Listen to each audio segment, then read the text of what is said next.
Anti-Corruption Day, an annual event that aims to raise awareness on and help combat corruption in the world. The ceremony themed Recover with Integrity will take place in Kiambu County and will be covered live on NTV from 11 a.m. EACC, tuangamize ufisadi, tujenge Kenya.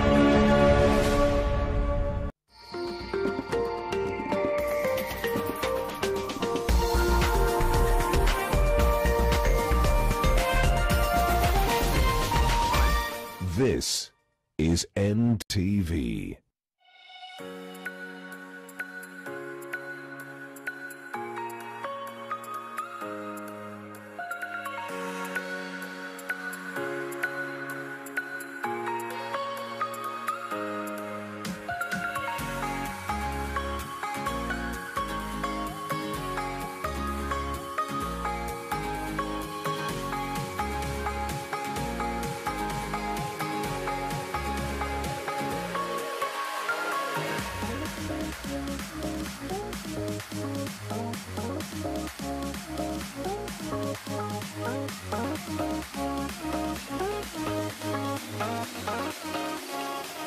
Good morning, East Africa, and thank you for joining us on this episode of Your World.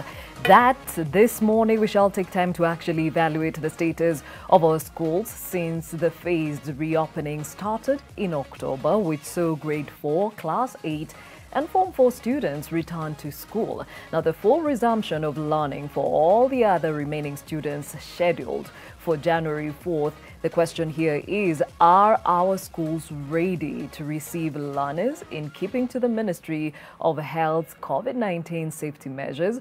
And what lessons can we draw from the phased opening? And as a parent or guardian, are you really ready to send your child back to school? We answer these and other questions this morning as I engage various stakeholders on the same. My name is Gladys Gachanja, and this is what else you can expect on this broadcast.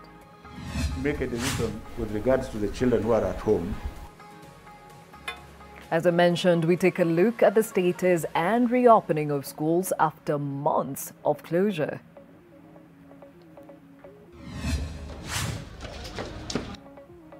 Full resumption of learning activities resumes on the 4th of January 2021. Are we ready?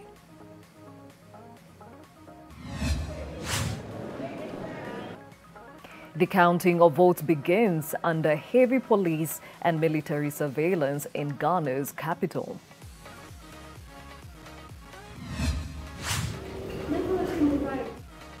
And Moldova wine tourism struggles to survive the pandemic restrictions.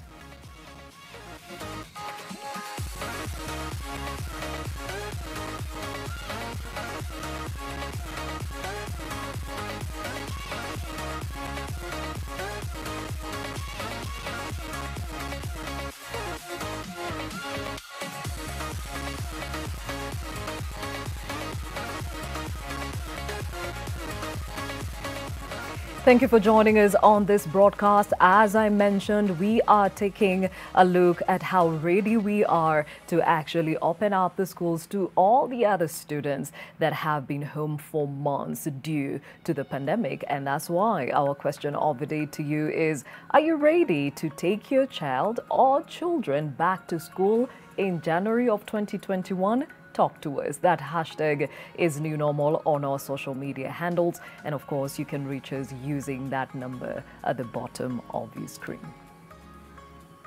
Well, I take a look at the effects of COVID-19 around the world, and this morning those statistics stand at 68,565,538 confirmed cases of COVID-19. Out of that number, 47,461,000 have totally recovered, and unfortunately 1,563,009 people have succumbed to COVID-19. Now, the situation in Kenya, as per yesterday's Ministry of Health briefing, That number stands at 89,100 confirmed cases of COVID-19 in the country, and 69,839 of them have totally recovered. And unfortunately, we have lost 1,545 Kenyans to COVID-19. Remember to keep up with those restrictions, wear your mask, keep your social distance, and as always, wash your hands with soap and water. And if you do not have that, you can use that alcohol-based sanitizer. Now, to take a look at some of the stories making headlines this morning, and the voting or the counting of votes begins underway under heavy police and military surveillance in Accra's Jamestown neighborhood, where supporters of both the NPP and the NDC parties are already celebrating the victory of their candidate. Ghanaians voted Monday in an election seen as a close contest between President Nana Akufo-Addo and his longtime rival, John Mahama, to lead a country viewed as a beacon of stability in troubled West Africa. We had an election, and we those you are seeing over here, we are supporting the new patriotic party, which is NPP. And probably we've won already, so we have nothing much to say. Total knockout. These people are NPP's people. They are the disturbances. We are the NDC. They haven't finished calling the ballot papers, but they are making noise. Anti-barrels make the most noise. Elsewhere, French Justice Minister Eric Dupond-Moretti, if we can have that story up, and his Moroccan counterpart Mohammed Ben Abdelkader signed an agreement in Rabat on returning underage migrants to their countries of origin, the most complex of the measures demanded by European countries to deal with incoming migrants from the Maghreb region. Now, the French Justice Minister said, "I am convinced that this declaration of intent to disseminate a scheme of procedures detailing how to deal with the situation of these children will hopefully make our exchange of information even more fluid. It should provide youth magistrates with the essential elements they need to take the measures best suited for the child's interests, including returning to the country where they have their ties and roots, which is Morocco."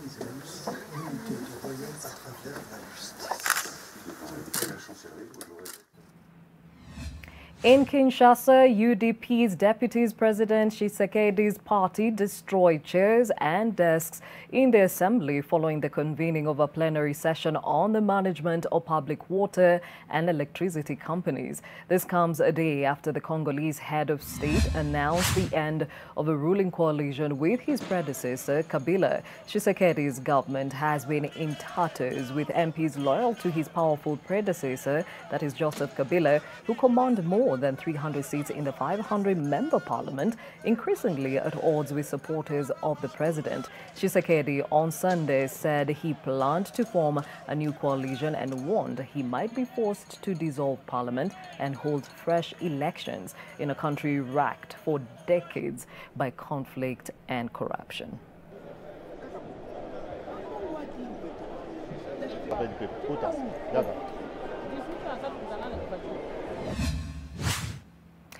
Well, to our conversation of the day, and definitely as we focus on that resumption of education or school learning in January. In November, the High Court ordered in-person learning to resume for all classes and banned community-based learning, terming it illegal. In the ruling, Justice Makau held that President Uhuru Kenyatta had no power under the Basic Education Act to order the open-ended closure of schools in Kenya earlier this year.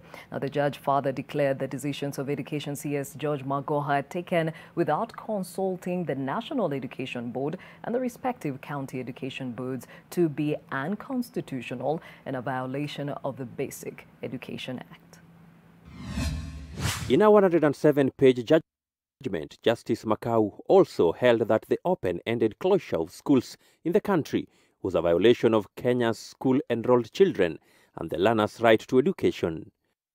The judge also declared unconstitutional the decision by Education Cabinet Secretary George Magoha to prolong the open-ended closure of schools, saying that the CS acted unilaterally without consulting the parents or guardians of the school-enrolled children, the affected learners, together with the National Education Board and the respective county education boards. The court also banned the community-based learning programs introduced by the state and ordered that the reopening ensures that health and safety guidelines are observed. The petitioner Joseph Aura had sued the CS for Education, Ministry of Health, the National Council for Children's Services, and the Attorney General. CS Magoha, however, declined to react on the ruling during an inspection tour in Kisumu. I have no comment, in capital letters. I have no comment. Absolutely no comment. I'm a worker for the people. You will see me working at the point where the rubber meets the road. Are we together? At that point, you are likely to find some friction. That friction appears to have landed the CS in hot soup with the Ethics and Anti-Corruption Commission after he was captured on camera reprimanding an education official in Eldoret recently. But Kotu Secretary General Francis Atwoli says the CS was in order. Now when they hear about fitina issues on the CS, they are rushing there. Oh, we are investigating. What are you investigating? An obvious matter. There must be discipline in our institutions. We must have disciplinarians as leaders. We must have cabinet secretaries who are disciplined. Once again, the tough-talking CS weighed in on the ongoing debate about school fees, warning parents to be ready with the funds when schools reopen on 4th January 2021. And our instructions have been very clear that as our parents struggle, and we understand as they struggle, let them be sincere so that those who can pay should pay, and those who can pay in bits can pay in bits, and those who can't pay completely, then we would want to listen to them. But even as the CS spoke, education stakeholders in Kisii County criticized its ministry for underfunding learning institutions. Ouko Kusa, NTV.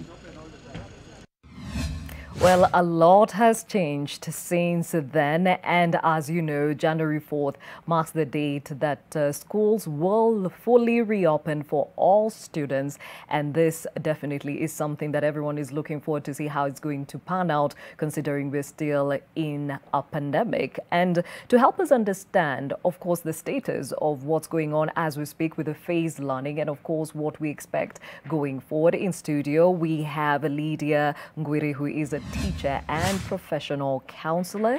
We are also joined in the other studio by Nicholas Mayo, who is the chair of the National Parents Association. Joining us virtually, we are joined by Otto Sifuna, who is an education expert and also a teacher, and Julie Mungai, who is a head teacher at Valley Bridge Primary School here in Mathare. Thank you all for joining us on this very critical conversation. And before we get to the nitty-gritties of it, I think at this point, with grade 4, class 8 and form 4 students back in school, it will be important that we understand how we are doing. Lydia, what is the status update so far? Thank you so much, Gladys. Good morning, viewers. For those schools that were able to offer psychosocial support, like the ministry had ordered, things are a little bit better, because we were able to deal with the issues that were at that particular time, because there was a lot of stress among the students. They had gone through a lot of frustration.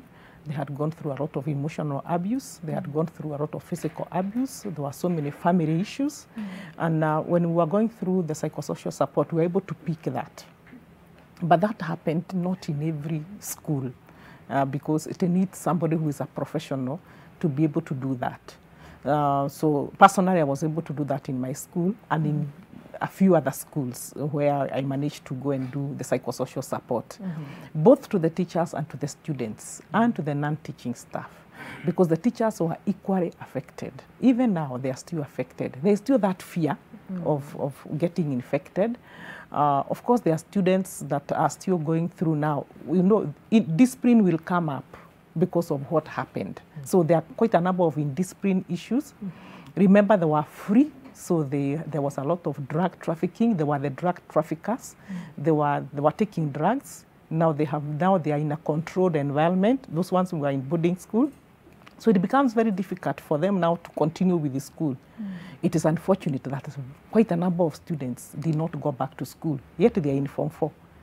And they only have a few months to be through with school. So I'm wondering what is going to happen to the rest of the community, that is from class 1 all the way to Form 4.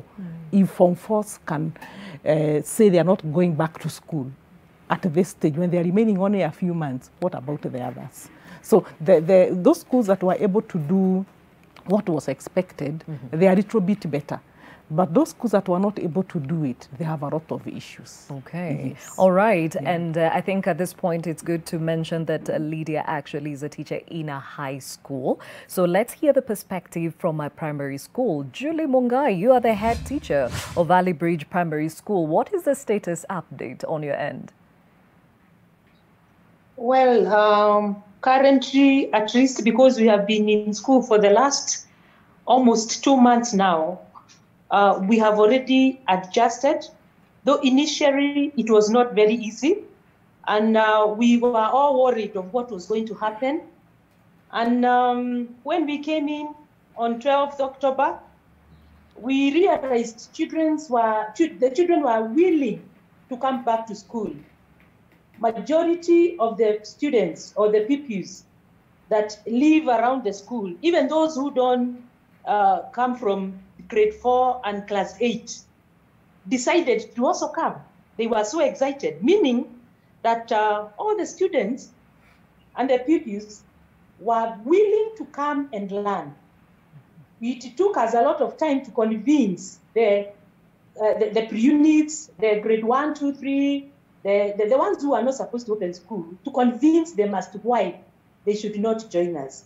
So when we came in with the grade 4 and class 8, we had enough rooms because like ours is a 3-streamed school. And we have about 112 students in grade 4. We were able to spread them to fit in 6 rooms with a capacity of about between 15 and 18. The same case happens with the class 8. That is what happened. We were able I have 95 candidates, 90 reported, 5 have never reported even today. And with the 90, we've been able to spread them to 6 classes and they fit so well. Learning has been taking place very well because what we also did in our school, with a staff of about 19 teachers, we were able to take teachers in the lower grades up to grade 4 to handle the 6 rooms in grade 4. Then we took the teachers who teach in the upper classes and we were able to share them amongst our candidates. And learning has been taking place. And of course, we have been having some nitty-gritties here and there. But learning is taking place and children are very excited. Teachers, of course, we have been having some worries. We were not sure who was going, especially when the news were all over the country, that you could hear a certain school has been closed because learners and the teachers are sick. But we were able to take all the necessary measures. We have thermogans at the gate. As the children come in, we are able to test their temperatures.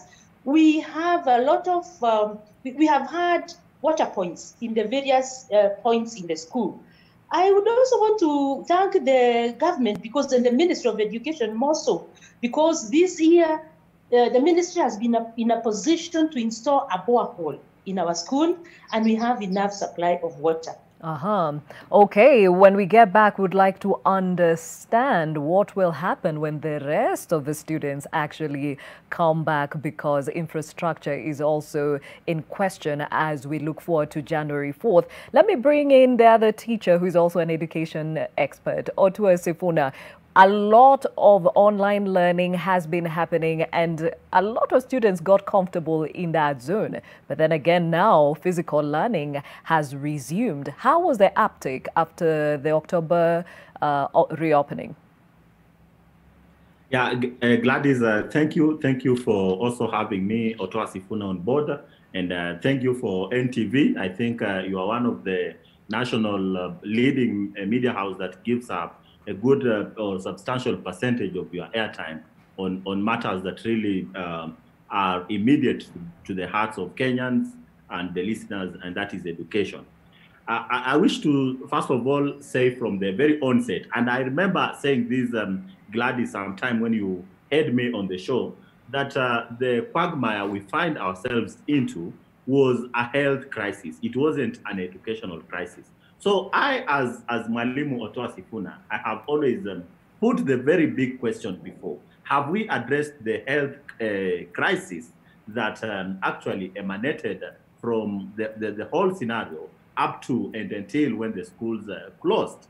You will agree with me, Gladys, that teachers and medics are actually the frontline workers in this pandemic, because we deal with the students, we deal with the learners on a very that proximity that you cannot wish away, and therefore.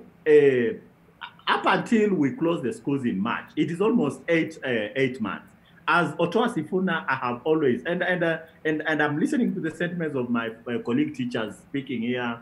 The government is doing something, but I think that it really needs to up its game as far as the level of preparedness. I like the question that you are asking to the listeners. Are we prepared when 4th of January comes? Gladys, 4th of January is not very many months away as in March when we closed. 4th of January is a stone throw distance from where we are now. In fact, as we go into this Christmas, and I think there's nothing to celebrate this particular Christmas from parents, from all the stakeholders in the education sector, because of what we have actually gone through in this year, 2020. The big question is, has the government, and there are 3 roles that our good government, and I'm very proud to be a Kenyan. Kenyan Mimi, Kenyan Sisi. But there are 3 fundamentals, Gladys. 1, in terms of infrastructure, has the government done what is necessary to convince the parents, to convince the teachers, to convince the learners that there shall be enough space for the learners when they resume? Number 2, is the government serious with capitation? The free primary education funds, as well as subsidized secondary school funds. Is the government upping its game to ensure that, because money or finances, Gladys, is enough center of an operation, whether it is in a family, an institution, or anywhere? To me, I think the government really needs to really revamp on that. And number 3 is on the question of infrastructure. My colleague speaking, if you ask them very honestly, with only first learning resumption, we are almost at 60% occupancy, Gladys. Let me not lie to you. What is going to be the scenario when 100% of our learners resume some few weeks from now? It's going to be a Pandora's box. So as we discuss this debate, let us be realistic, because we don't want a scenario whereby 4th of January comes and we go back into the months that we have been recording. Yesterday alone, we had 521 cases of positivity. We are saying that Corona is still with us. Mm-hmm. The school is actually an epicenter. And until we began to have a very robust conversation on this, on how we are going to navigate this 4th of January and beyond, it is going to be crazy in our schools. Okay. We have lost teachers, Gladys. A number of our colleagues have died. Mm-hmm. A student was lost, you know that. We wouldn't want to imagine a scenario whereby even the parents themselves, I know, Gladys, you are a parent, and I am so sure if you did a statistics, a survey to ask how many parents will allow their young ones to come to school on 4th of January, with now everybody coming on board, a lot of them will treat that question with a lot of apprehension. Okay. So I, as Otoa Sifuna, I am still apprehensive. I am still apprehensive that we still have a long way to go to meet the requirement of 4th of January. Okay, now you have touched on a lot of the pointers that we'll be looking into further throughout this discussion. Let's hear from a parent's point of view. Nicholas, it has been a few weeks of grade 4, class 8 and form 4 students back to school. What is the feedback you're getting and concerns from parents? Thank you so much for having me in NTV studio. Actually, on our side as parents, These are extraordinary times. And extraordinary times needs extraordinary decisions.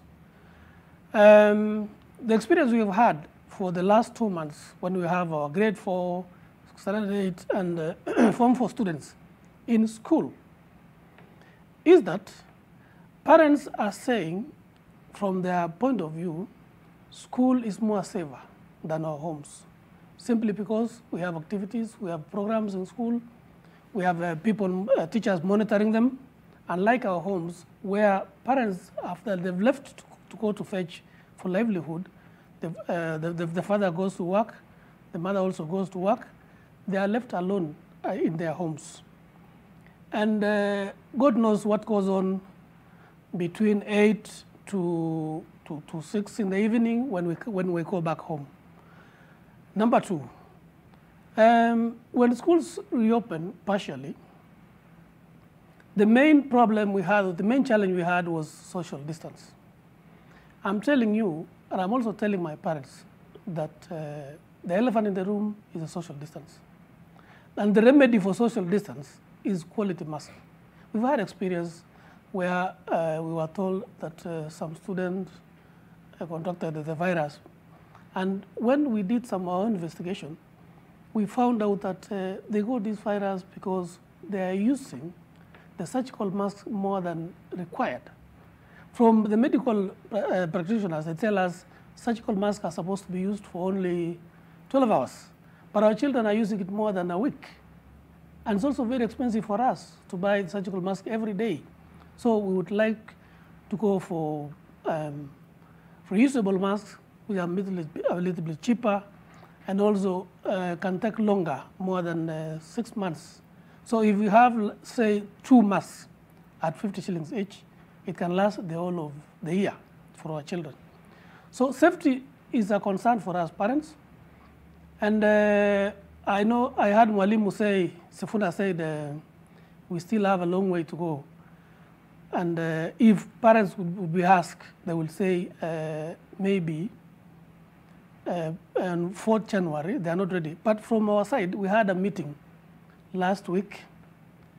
The Parents Association had a meeting last week. We had a 3 days workshop. And the participants were drawn from the leaders, the chairmen of all the counties in Kenya, of the Parents Association. Some of them were chairmen, others were secretaries and treasurers. And after considering the pros and cons, we considered and we came into a conclusion that schools are safe. And we agreed that come 4th January, we will all of us release our children to go back to school, and we will start our 2nd term in 4th January. Okay, Yes. Interesting perspective there. And just to remind you, our question of the day to you this morning is, come 4th of January, as a parent guardian, are you ready to let your children go back to school? Let's hear this from you. Remember that hashtag is new normal, and you can also call in or text using the number at the bottom of your screen. And even as we talk about safety, there is something that has been actually highlighted in as far as psychosocial support is concerned. And with the resumption of learning in schools come January 4th, 2021, there are concerns about our children's mental wellness. Listen in.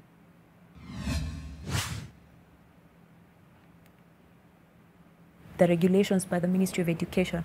I'm just speaking of it from a therapist's point of view.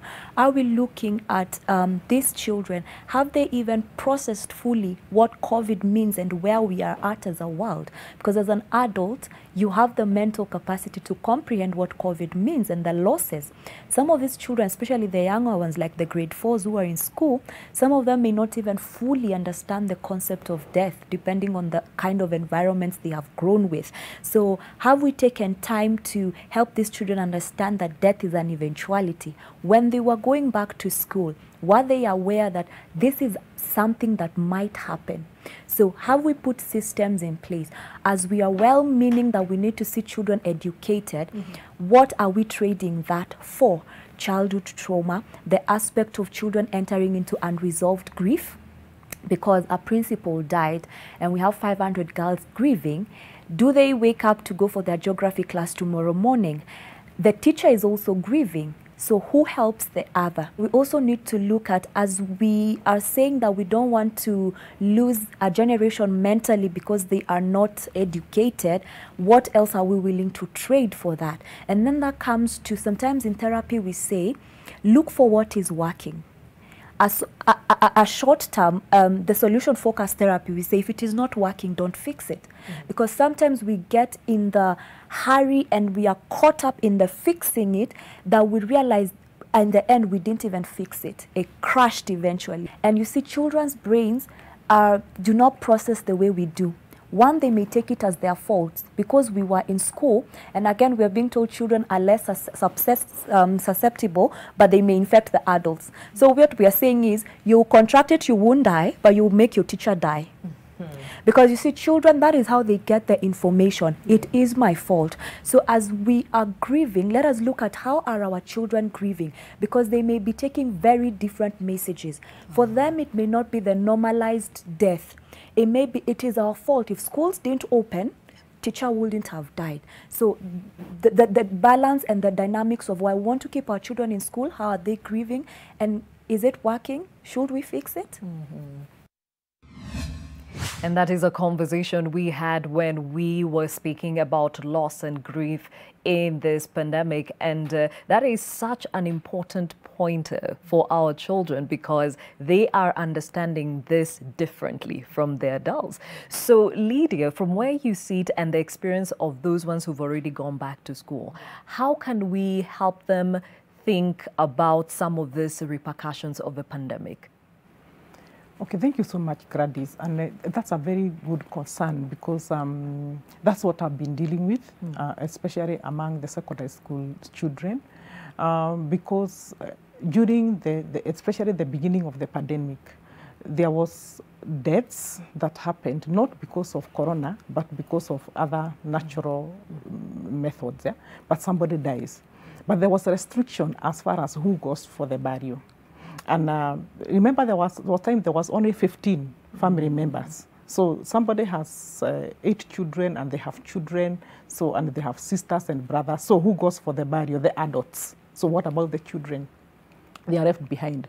And when we opened school, we faced that. When we were doing psychosocial support, that was one of the issues that came out in quite a number of schools. That I lost my grandfather, but I never attended the burial. But to me, my grandfather is more than my father. That is a child who is saying that. And remember, I'm dealing with secondary. So they are 17, 18 and above years of age. So you can imagine the small child who did not have the time to, even expression is another issue. So primary schools will even have more problems.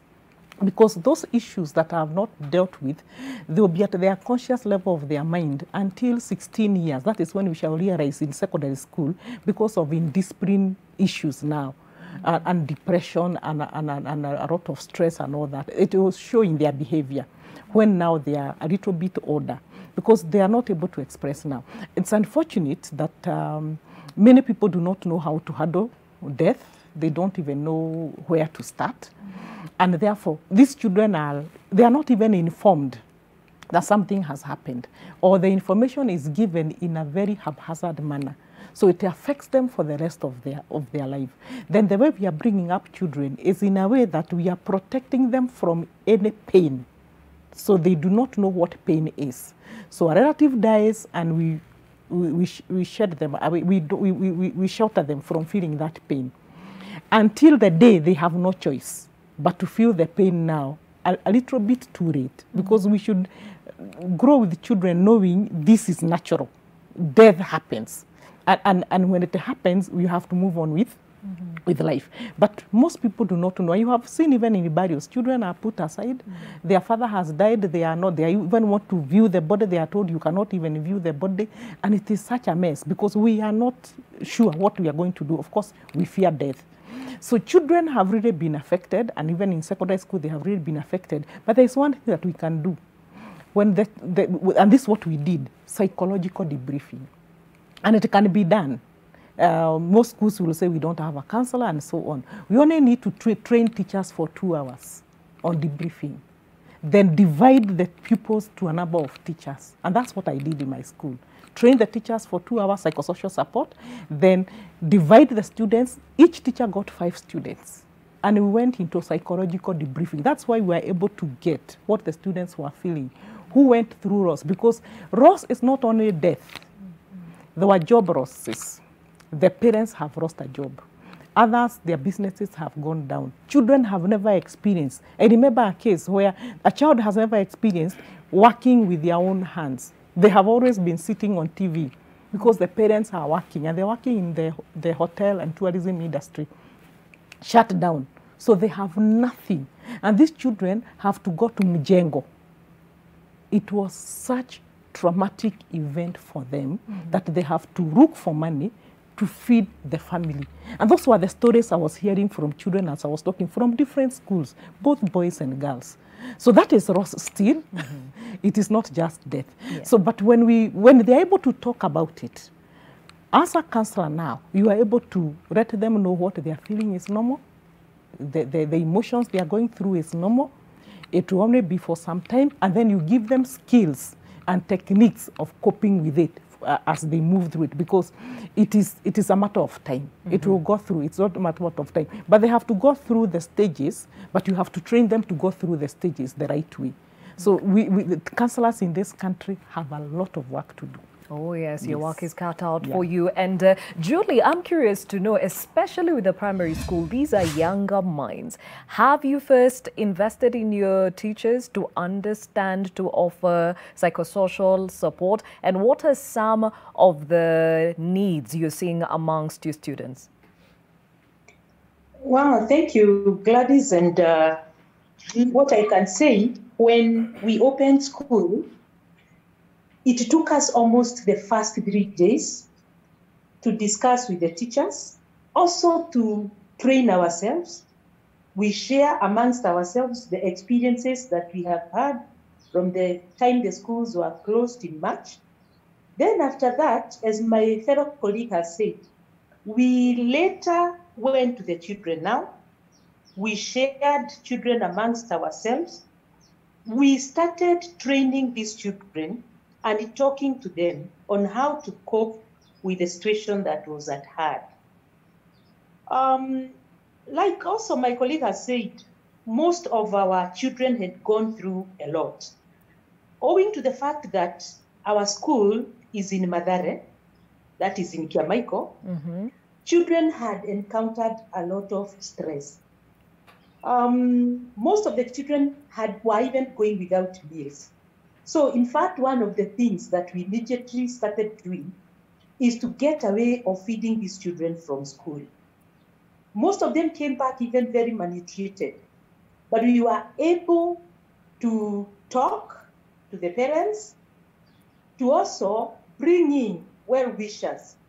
And that is how we were able, one, even to get masks. We've been getting masks from well-wishers.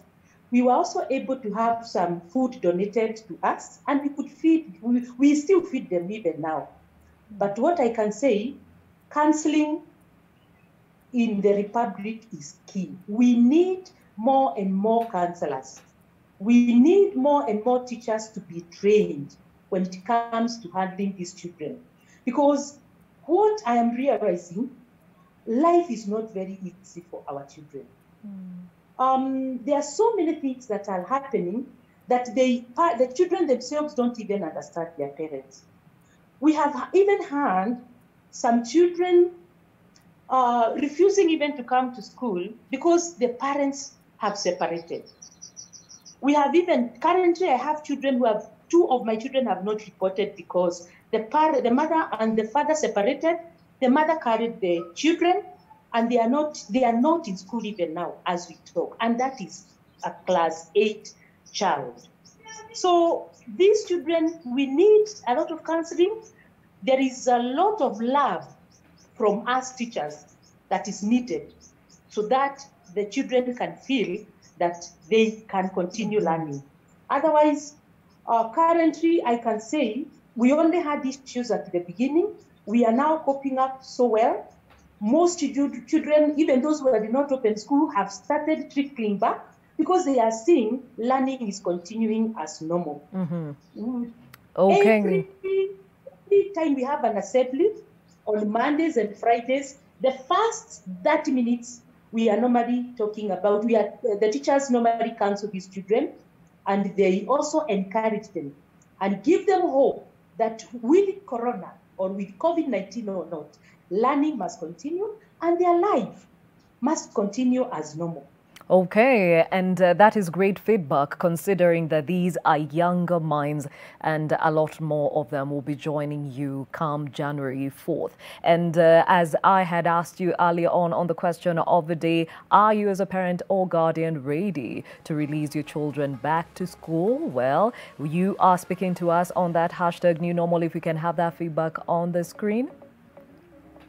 Well, as we get those together, with the rise of COVID-19 infections, if I can have that story, and deaths in schools, a section of Baringo leaders are calling on the government to reconsider full opening up of schools next January. Now, speaking during a burial in Poi, Baringo North in November, the leaders raised concerns over the preparedness of schools, institutions to host all children in January, and also that of the parents to take their children back to school. The leaders are asking the government to provide masks to school-going children, while at the same time provide the proper infrastructure to host them before reopening. Until then, they say the full reopening should wait. Ukisema watoto na wanafunzi na walimu wakiwa shuleni, tungependa kuona kwamba hao watoto wanapewa barakoa. Kwa sababu kuna wazazi ambao hawezi kununua barakoa. Unaweza fikiria ni shilingi 50 ni kidogo, kila mtu sio wazazi wote wanapata hiyo barakoa. Tungependa kuona watoto na walimu wakipewa space ya kutosha. Afadhali watu wawe salama mpaka hii ugonjwa iishe, ndio watu warejee shule. After all, wanachalanga mimi headquarters. After all, watu wanasoma mpaka hata mwaka 70 watu wanasoma. Hii mbio ya makoa inatupeleka wapi? Na tumesika walimu, tumesika kuna hata mwanafunzi alikufa huko Western.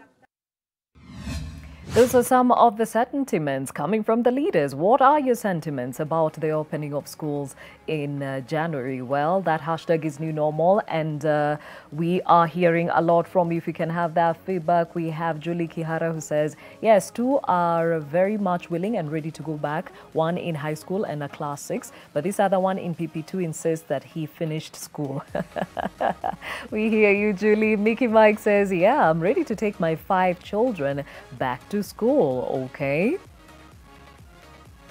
We have David Obondo who says, yes, they should have been in school as from September. Well, David cannot wait to take his back. Emmanuel Mushindi says they have already eaten everything at home, flooded everywhere and playing like there's no corona. School, please take them. Emmanuel, we hear you. Khalid says, with the coronavirus on the rise, students and teachers are dying. The government has done nothing to prevent and protect the few that are in schools. How will it be when all the students report back to school? Those are real issues being brought out by you who has to wear this shoe when it comes to January 4th. And Otoa, the various concerns there, there's parents who are ready to actually take their children back to school, but safety is still key in this conversation. So how best can the government ensure that first the safety measures are put in place and both teachers and students feel safe enough to be back in these institutions? Yeah, Gladys, and you can hear from the opinions and sentiments that are put by my colleagues who are dealing with these learners from a first-hand experience. Is that we have dealt with a very vulnerable class ever. I have taught for the last 15 years, Gladys, and I cannot describe the mood, the psycho-social appearance of my learners ever. I think I will agree with my 2 colleagues who say that as teachers now, we really need now to engineer even our pedagogy. Let us put love first, you will agree with me that Corona has really had unprecedented things happening. The rate of GBV, gender-based violence, has escalated. Job losses have been the order of the day, and livelihoods, Gladys, all over from families where our learners come from have totally been affected. The families are vanished, and like Mayo, my good friend who represents the parents, puts it, families are really grappling with even the basic needs such as food. And therefore, when we meet these learners in school, Gladys, it has been a very sorry state. Sometimes we really sympathize.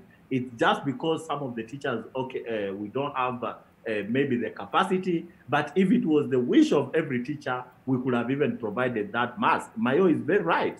When a student puts on that surgical mask for over a period of time that is required, not because of his or her own making or want, but because of the very sorry state of the family background, it really pains me. But like you ask it, where is the government of this particular? And I've listened to Professor Magoha when in that clip, and he said that for those who cannot fully afford the mask, the government will come in. Up to now, Gladys, I've never seen in any of the school where the government has said, let us donate some of these masks to this particular school.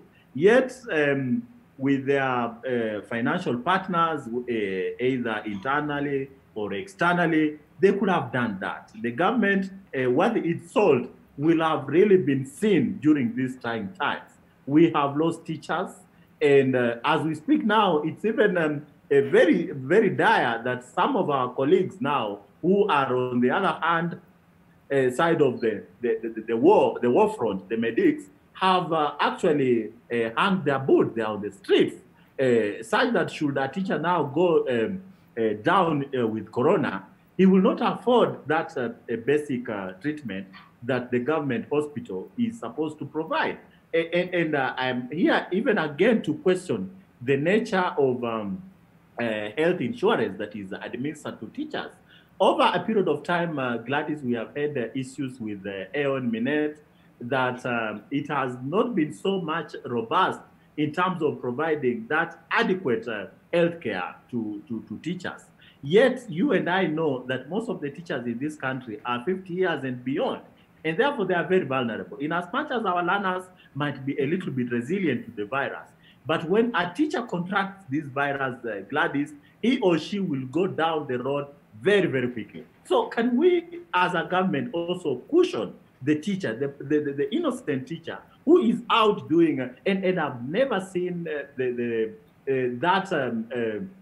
inner or intrinsic motivation of a teacher other than the Kenyan teacher. When they decide to work, Gladys, they come out so passionately.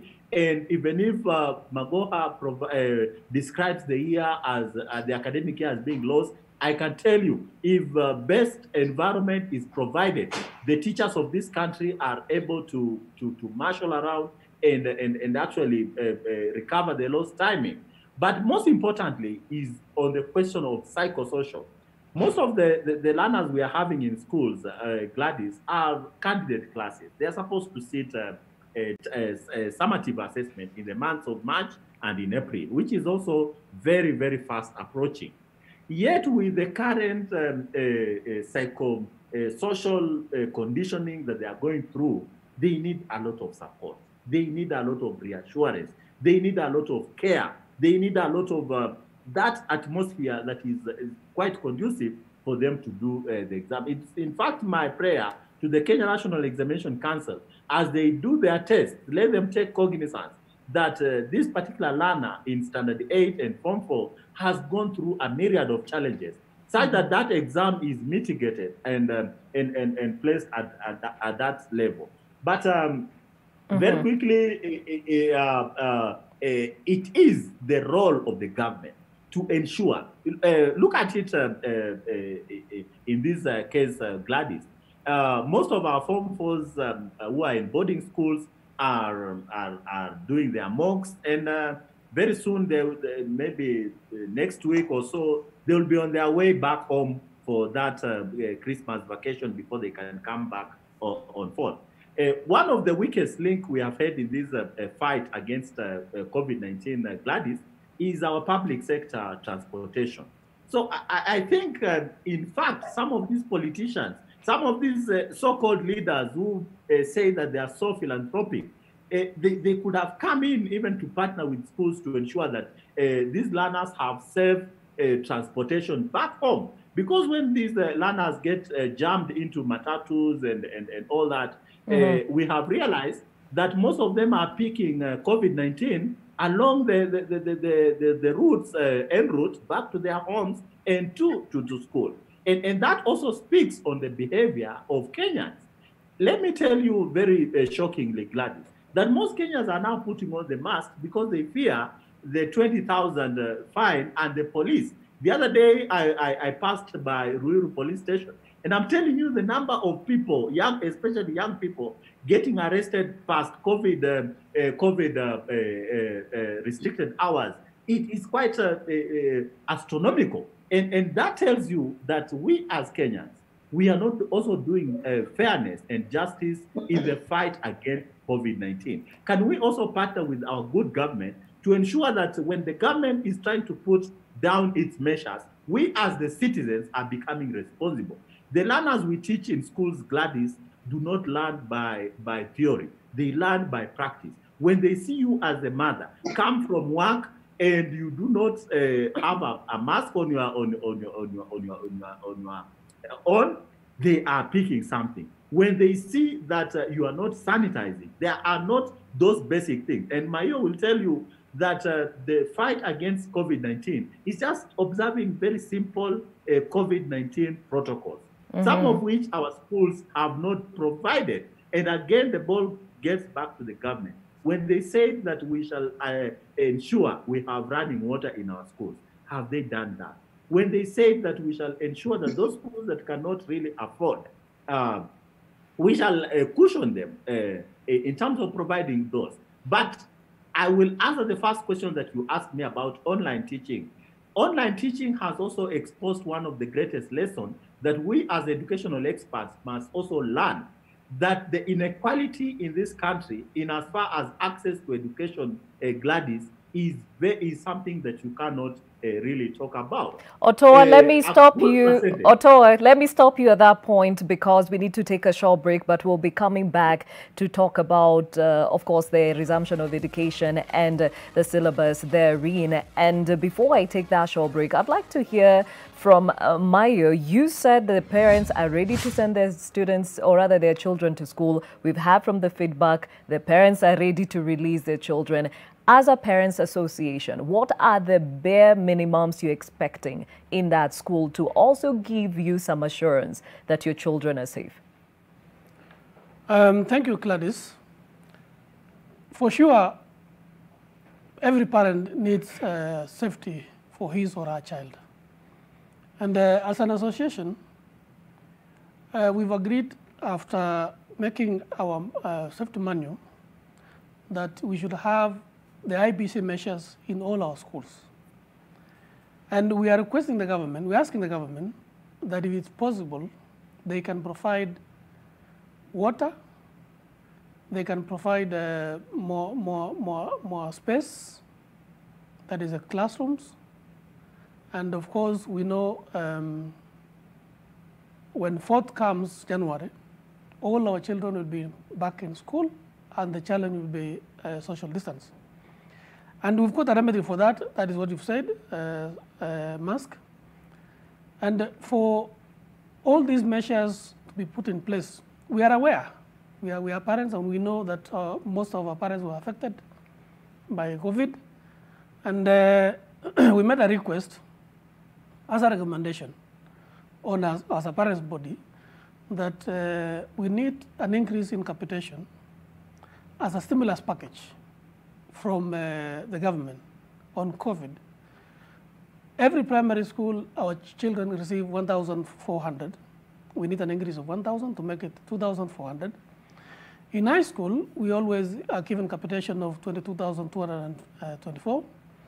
We made a request of 5,000. That will make 27,000. That will now cushion our parents, our fellow parents who are affected by the COVID. And by so doing, the school will be able to have sanitizers, water points, all these things. But then we can make masks to be part of uniform, because it's an obligation to buy uniform for our children. It's also our obligation to feed them. And we can also add masks, as I had leaders in Baringo saying government should provide. Yes, that was our initial request, that government should provide. But then, with the economical hardship the government has right now, we can treat mask as uniform, because it's only 50 shillings for one, so we can afford 2 for every child. And for those parents who can't really afford, we thank KCB. They gave us $1 million. UNICEF have given us almost 600. South Korea have also donated some. And we are still appealing to many agencies who can afford to assist us, our children. The door is still open. If all our children will be given masks, we will thank God. If they will not be given by government, we will treat it as uniform from our side. Okay. Yes. Well noted. And we take a short break right here on Your World. When we come back, we talk more about the syllabus that will be covered when Term 2 opens up in January 4th. Remember, this will run until March. Is that enough time to actually cater for the syllabus that has not been covered in the time the children were at home? We answer that and many other questions. Stay with us.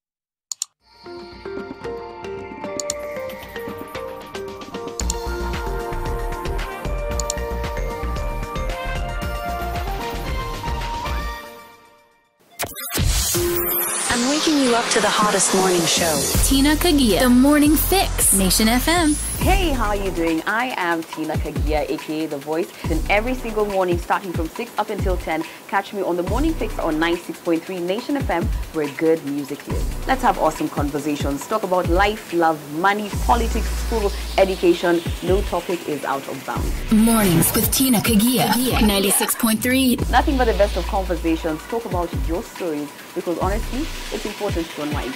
See you every day. All the hits with Tina Kagia. They're my morning show. The Morning Fix on Nation FM. Nation FM. Where good music lives. On Unscripted with Grace. Discussing a skin condition which I think and feel has not been given adequate awareness. I first got vitiligo when I was 14 years. The 3 spots joined into one. Yeah. And then it continues spreading. Yeah. This is art. And it's not art as per the world standards, yes, but as per God's standards. Yes. The person I was dating told me, you know what, I'm actually doing you a favor. I felt if he ever left, who will come and date me? So you have to constantly just talk to yourself, have a little self-talk before you get out of the house. Only on NTV. What a relief. Thank you, Gold Crown. If regular milk makes you feel uncomfortable, try Gold Crown lactose-free milk. Milk that loves you.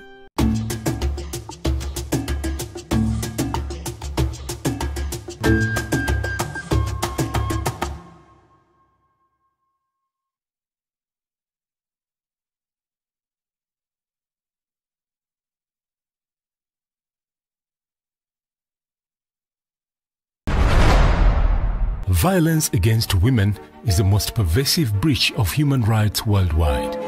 At the inaugural Women's Global Leadership Institute in 1991, activists introduced the annual 16 Days of Activism Against Gender-Based Violence, to call for the prevention and elimination of violence against women and girls.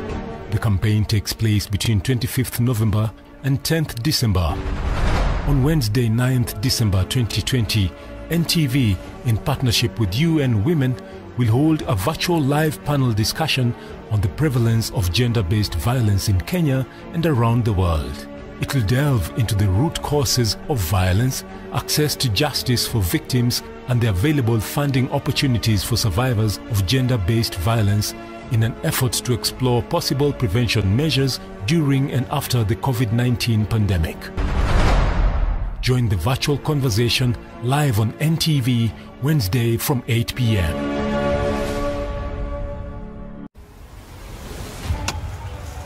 Acha nikae kwenye mpini, hafi njaa.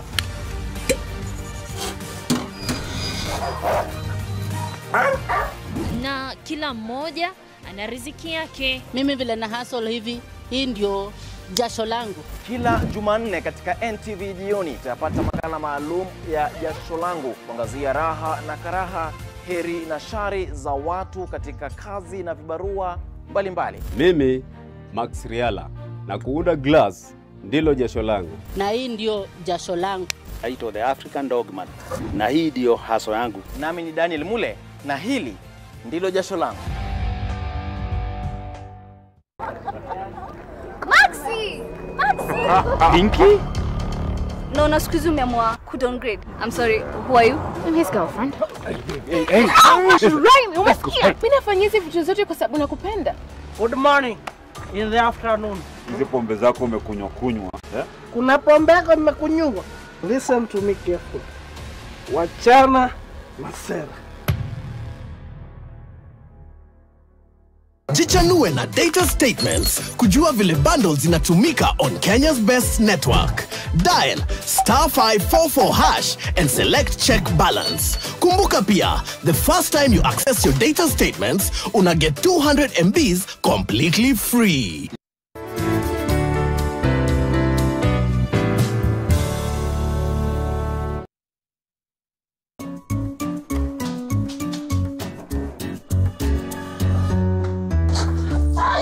Sweetheart. Kwani lori imekata break? Bra, when you gotta go with Neptune.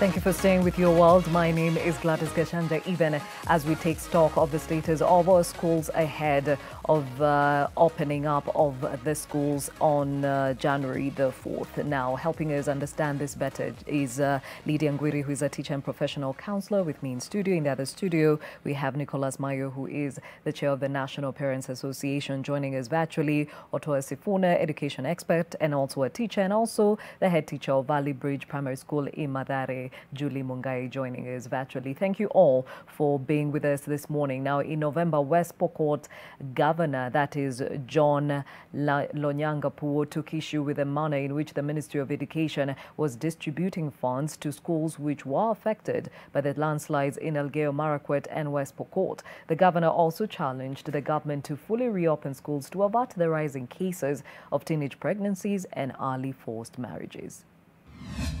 The Ter Girls Secondary School along the border of Elgeyo Marakwet and West Pokot counties fell a victim to the fury of Mother Nature on April 18th this year, when one of the deadliest landslides in the history of the locale hit it.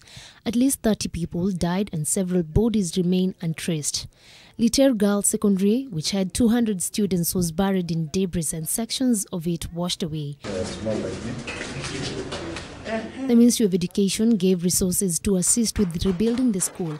However, West Pokot Governor John Lonyangapu has urged leaders, especially those at the Ministry of Education, to be careful with how they handle issues from the communities, as they risk escalating conflicts among the communities living there. The governor says that schools which were affected in Elgeyo Marakwet received funding to build back, leaving those in West Pokot. Some students in West Pokot haven't resumed learning and others are learning under trees. He says the unequal treatment might heighten conflicts among the communities. Ministry of Education wamefanya makosa, wame-release milioni 100 kwa liter peke yake. Iko Elgeyo Marakwet. Na jirani yao watoto wanasomea miti. So nataka nipeane onyo Jogo House Nairobi.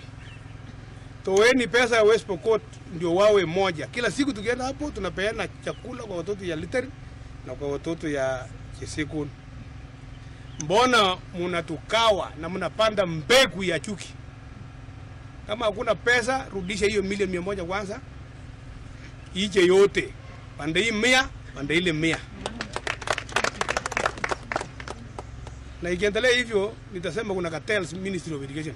West Pokot Governor John Lonyangapu has also challenged the government to fully reopen schools to avert the rising cases of teenage pregnancies and early forced marriages. The governor says the prevalence rate of teenage pregnancies in West Pokot stands at 29%, more than the national figure of 18%. The governor now says that children are safer in schools. He argued that while at home, parents at most times are busy fending for their children, and that gives the children time and space to engage in sexual activities. Some families are also unable to provide for the needs of their children and opt to give them out for marriage. Fungueni shule watoto wasichana na watoto wanaume warudi shule. Huko ndio Mungu aliumba, wataenda kukua kwa huko. Nyumbani hakuna rules. Karibu kila mtoto ameolewa, msichana, wengine wapata mimba, na ni aibu kwa West Pokot kwa hiyo maneno. So ingawa corona iko na corona shintwe, toeni hiyo kitienu watoto wa shule, warudi shule. Some students have also been caught up in issues such as drug abuse due to idleness. The governor says that we risk having more children slide in such activities. Nayoma Sampao, NTV.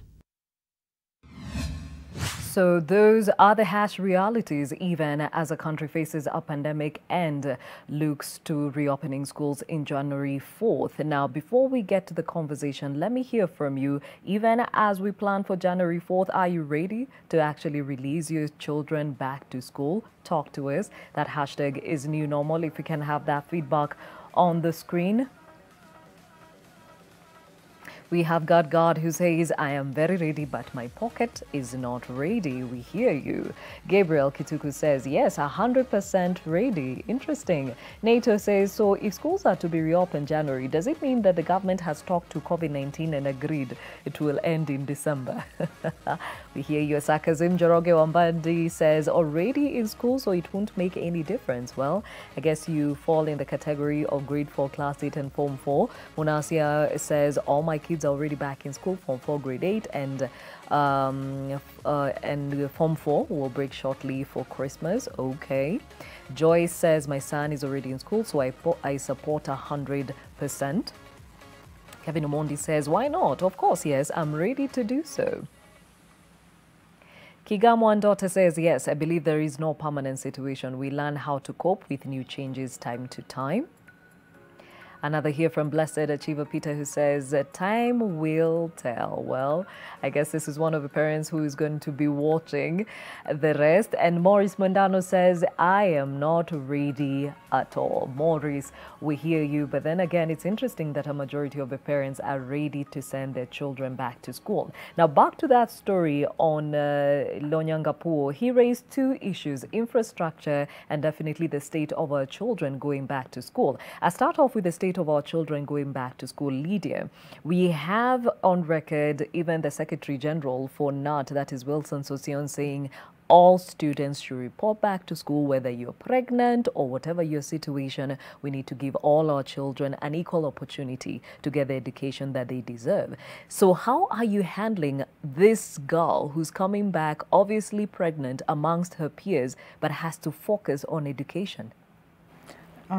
Thank you, Gladys. It's a bit difficult for the girl, although the cases are on the increase. I don't teach girls, but I've been to several girls' schools when I was doing psychosocial support, and I gathered that we have some pregnant girls who are in Form 4.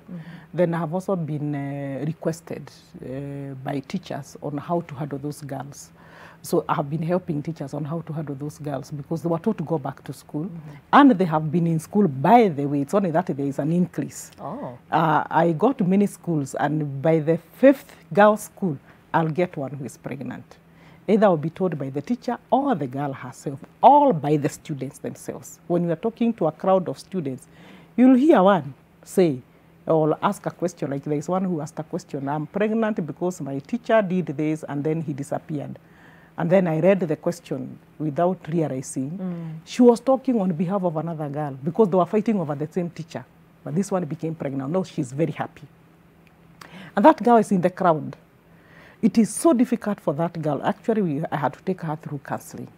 It can work when there is a talk to all the girls or the students, whether they are boys and girls together, that this is natural now. It has happened because there is no need of crying over spilled milk. It has already happened. The girl is pregnant. But the first person to be talked to is the girl. We sit her down and we explain to her what she's going to experience because she is not aware of what she's going to experience. The body changes, the stigma, the discrimination from both teachers and students, that one she has to go through.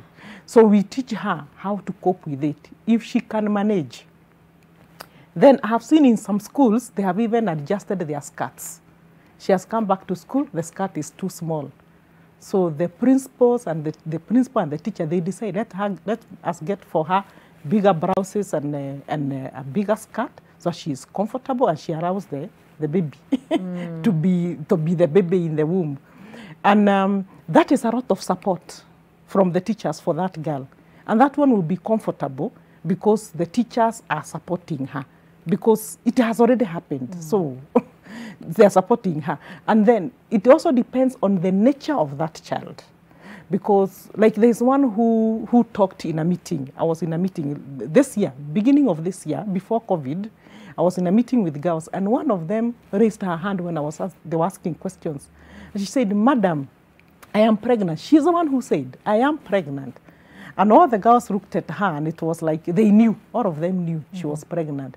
And she said, and I'm facing this and this and this. Can you talk to the girls to stop backbiting me and all and the rest? So that's what the challenge she was facing and she wanted the girls to hear. That is what they are doing. And of course, you cannot stop girls and boys from saying what they want to say. You can't stop them. If you concentrate on that, you're going to kill yourself. So they will continue saying, but what do you do with what they say? That is what matters.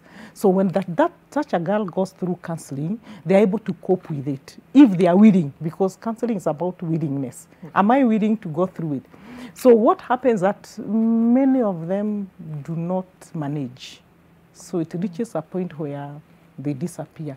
But those that have taken, because I've taken counseling through very many of them, even from schools in Nairobi, where now they have to continue with school, but they are pregnant. First of all, to accept the pregnancy, to accept the changes, and move on with it. So counseling works. Okay. Then support from everyone in the school. And I think apart from school, even the family where this child comes from, right? That is where the problem is. Okay, now let me hear from Nicholas. You are representing an association of parents. These children have been told to go back to school despite and in spite their situation. So are we supporting these children and giving them the support they need through this? Yeah, of course. They are our children, they are our daughters. And nothing will make them not be our daughters because they've given birth or they are pregnant. They are still our daughters. And for that matter, you heard Gladys that most of the viewers or the parents are saying they are willing to release their children come for January to school. And I was here in this same studio when I told you, when the pandemic came around, I told you parents are scared. They're saying, let school remain closed until January. Now I'm here to tell you the same, that they are now ready to open school because at the finger of our tips, we have the network of the whole country, and we speak the mind of the parents.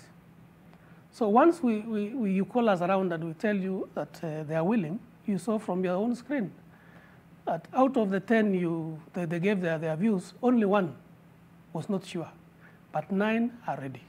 Okay.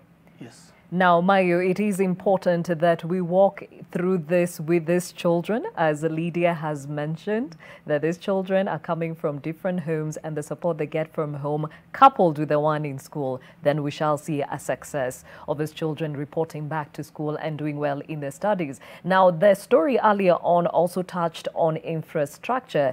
Now, Julie, you mentioned that this far you've spread out the students who are back to school class 4 and grade 8 into the streams you have. Now, with the rest of the population coming in January, what will happen? That one I can say for free that January is likely to be a challenge because, like I said earlier on, is that currently we are able to handle 200 pupils in the school comfortably. That is grade 4 and class 8. Come January, Valley Bridge Primary School is expecting over 1,000 pupils. And like we all know, and we are seeing it, it is not going to be very easy. Community-based program that was introduced some times back, I think this time will be the right time. I think when we need, not really community-based, I was suggesting that most public schools, and especially primary schools, have enough compound. And I was feeling like if the government was able to provide us with tents, and we place them outside classes, although again, there will be an issue of teachers and other staffing. So we are also not very sure of what is likely to happen. It is a big challenge also to us, but we are noting that if we are able to cope now, my suggestion, we take the necessary measures at the gate, checking the learners' temperature, ensuring that all the learners have the masks, and we put these children in class. Then where we feel that the children are very much congested, that time we can create an extra class by putting up tents within the school compound. And we shall be good to go. But I have to really confess here that it is also not easy for us. We really don't know what's going to happen. And when we were opening school here on 12th October, we were not very sure of what was going to happen. Everybody was worried. We have been able to move on up to this time. So we are also hoping that come January 4th, things will just flow. We only need to take the main necessary measures that we need to take. And then learning will continue. But like my fellow colleague has said, government needs to come in here in a big way. And especially when it comes to the capitation. That is a big challenge that we have been having. To an extent, sometimes even affording to buy Damoka has been a challenge. But if we are able to get enough capitation, as teachers and administrators, we know the problems in our schools and we have the solutions for them. If only with that we get the support that we need. The only issue now here could be the teaching staff. The teaching staff, that is the only thing that I'm seeing. If we are to separate and keep the social distance, we might have a challenge as far as the staffing is concerned. But when it comes to space, that one we can always improvise. Okay. And get the learners to plan. We hear you, Julian. Definitely the challenges up ahead, even as we look forward to January 4th. Now, Otuoma, there is something that you had brought up earlier on as far as the progression or regression of these learners in the time that they have been out of school. Some have had the luxury of going through online classes. Others have not and will be going back to learning after months on end. What happens here? How should we better prepare them?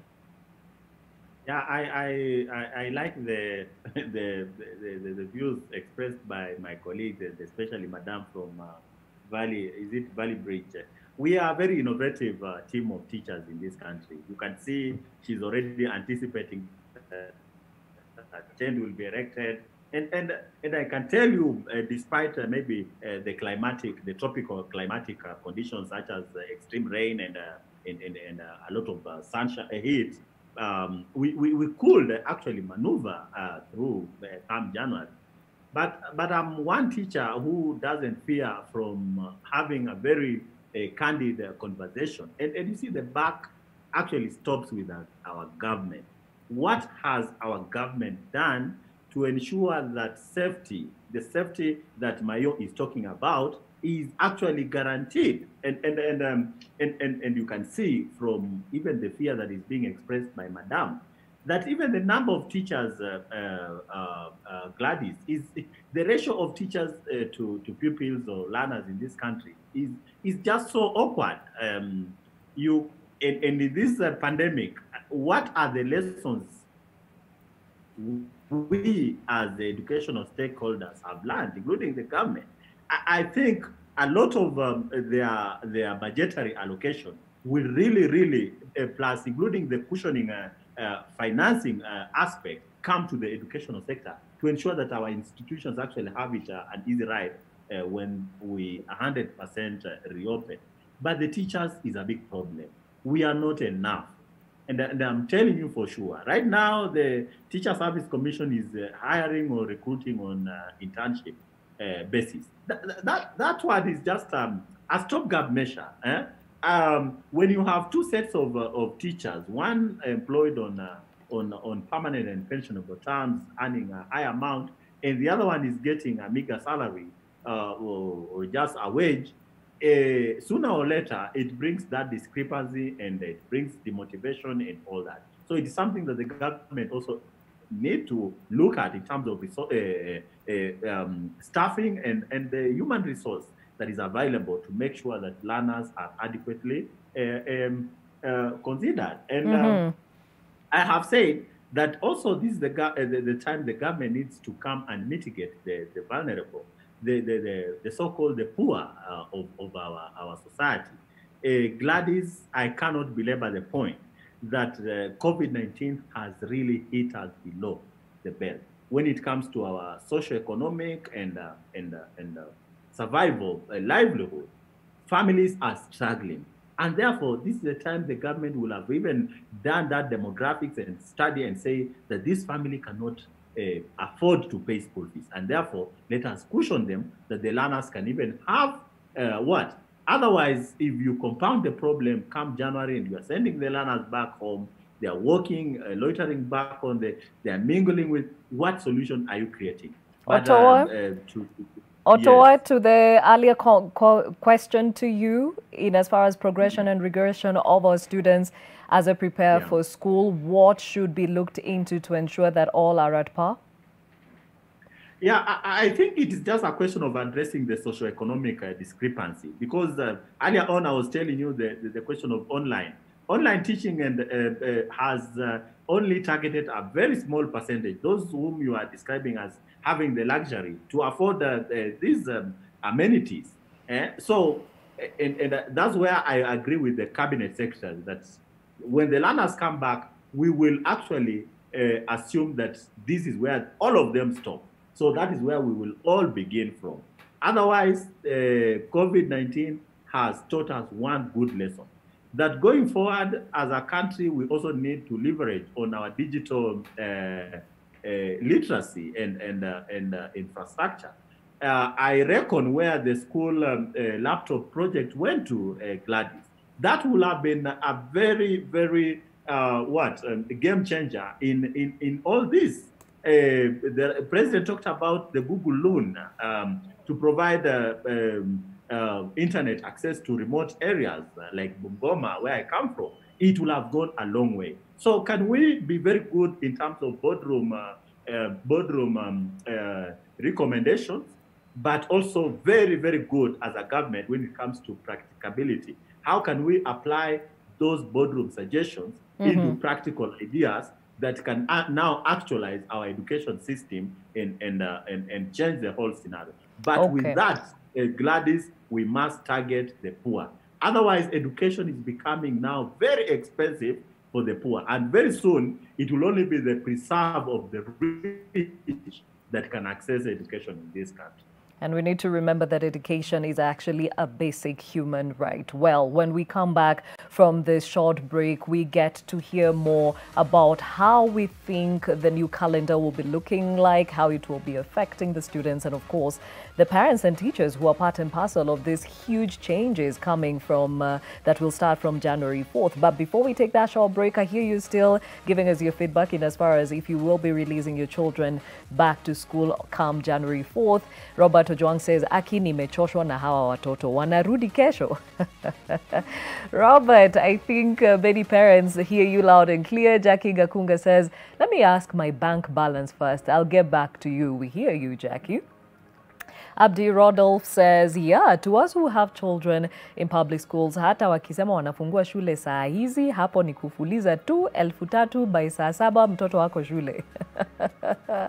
We hear you. Brian Odwar says, I'm already completed with him the syllabuses at home. Look at that. This is the new reality that was brought about by the pandemic. Reggie Harrison says, I'm not ready. My full concentration is on BBI now. Reggie, we hear you. We take a short break on Your World. We'll be right back.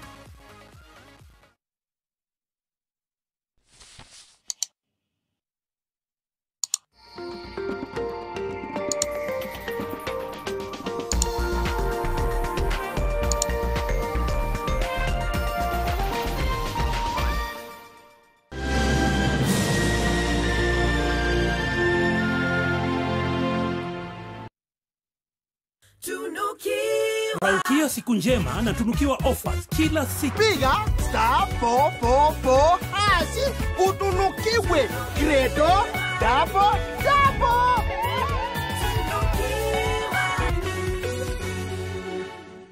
Sumo Premium Candles. It is made of pure, fully refined paraffin wax. It doesn't have smoke. It has long burning hours. It is non-drip.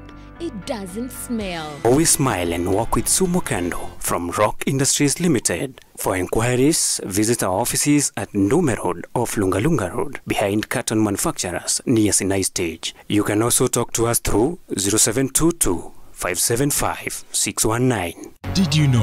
Did you know at Ruiru Mabati Factory you can open an account and lipa pole pole at your convenience? Did you know at Ruiru Mabati Factory you can get customized sizes according to your roof plan to avoid wastage? Did you know Ruiru Mabati Factory offers free delivery countrywide within 72 hours? To order, call us now on 0111 050 700. Ruiru Mabati Factory, mali safi kwa bei poa.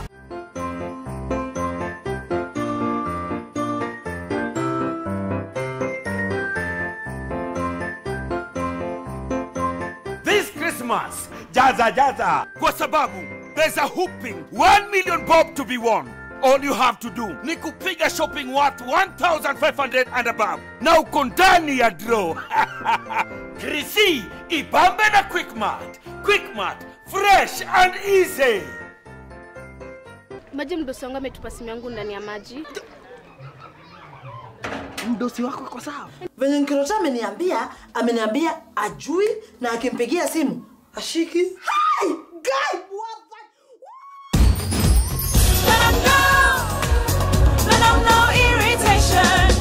For the women who deserve more, Moped is now in Kenya and more than 40 countries. With its nylon-free surface, new Moped has unique softness and up to 100% protection. Your skin will love it.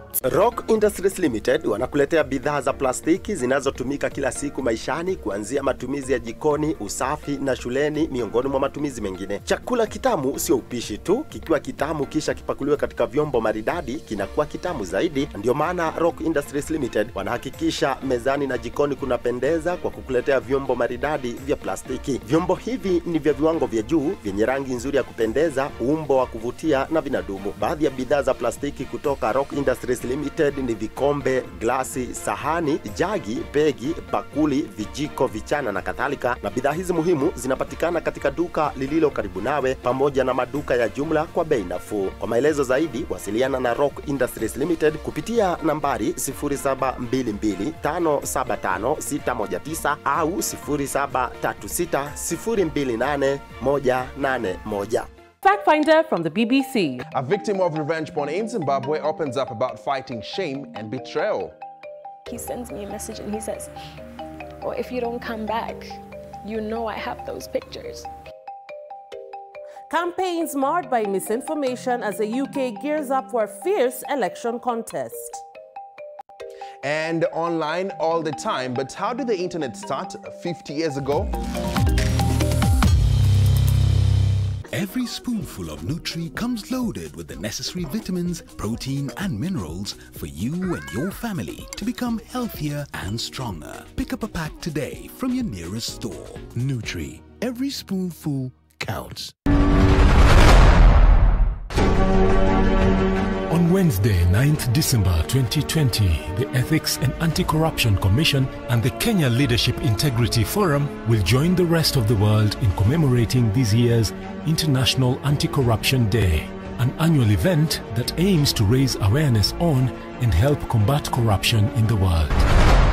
The ceremony themed Recover with Integrity will take place in Kiambu County and will be covered live on NTV from 11 a.m. EACC, tuangamize ufisadi, tujenge Kenya.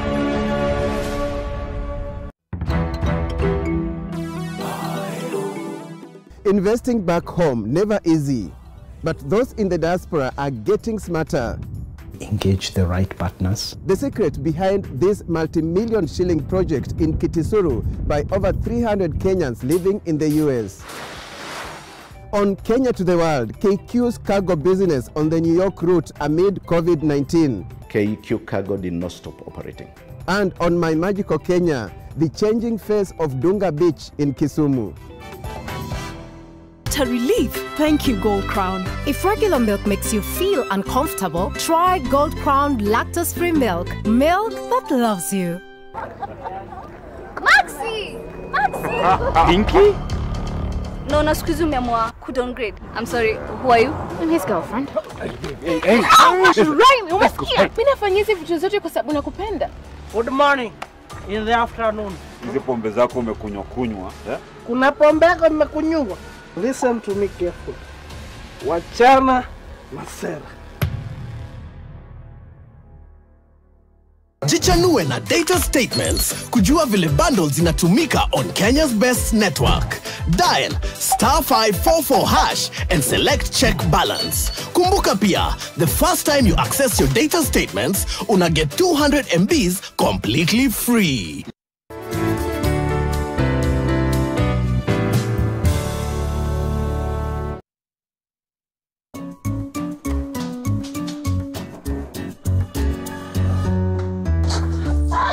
Sweetheart, kwani lori imekata break? Bra, when you gotta go with Neptune.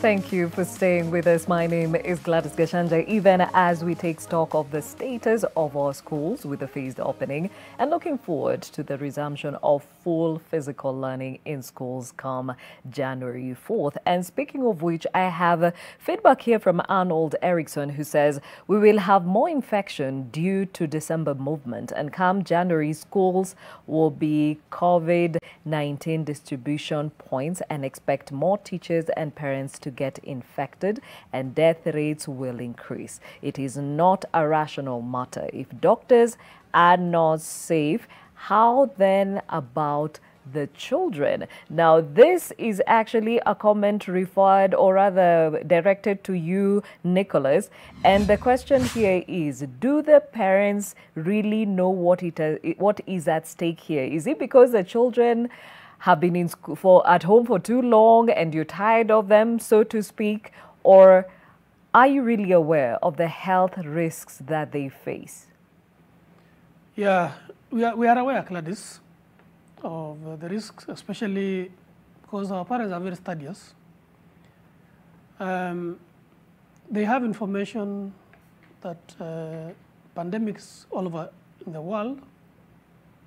In Britain, for example, we have lockdowns happening, but still schools are open and children are made safe by the government. So it's also a prerogative of the government of Kenya to make sure that all the measures that is needed in schools are there. Because if the government doesn't work with us as parents, then in the next 1 month or so after opening, we might close down because of the surge. But the information we have from our end is that it's not because that the parents are ignorant of the COVID-19. They are aware and they know that it is everywhere. In fact, it's only that they are affected by this COVID. They don't have, most of them don't have funds to, have all these IBC measures that is required. But then from our body as Parents Association, we are always collecting views from our leaders in the counties, and we want to extend that to sub-county, because we have a body we have every board in all the counties, all the sub-counties, and we also have class reps in every class. And very soon, in the next 1 week, we'll have a Zoom meeting to collect views from our class representatives from the 33,000 schools we have in Kenya. And for that matter, we will now collect all the challenges that we have and petition the government, the Minister of Education, the Minister, on the same, so that we will be reading from the same script.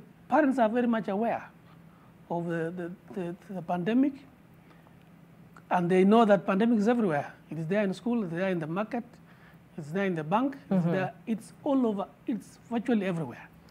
It's not that they are saying let's open school because they are not aware of the COVID. They are aware. But then we've lost so many children to many other vices, like teenage, as Madam was saying.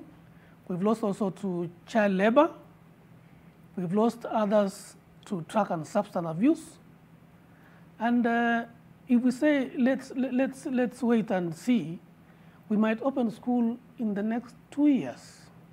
And by so doing, we'll have lost more than half, or maybe the whole generation. Okay, we hear you. Now, another question going to you is, are parents concerned with the new calendar as it has been projected by the Ministry of Education? Because clearly a lot of changes are coming. Are you concerned that perhaps the time is too short for the syllabus to be covered in that period? From the information we gathered from the experts, they told us it's possible to crash the program. And from our end, we are pushed by our children. Most of them were saying we don't want to repeat a class.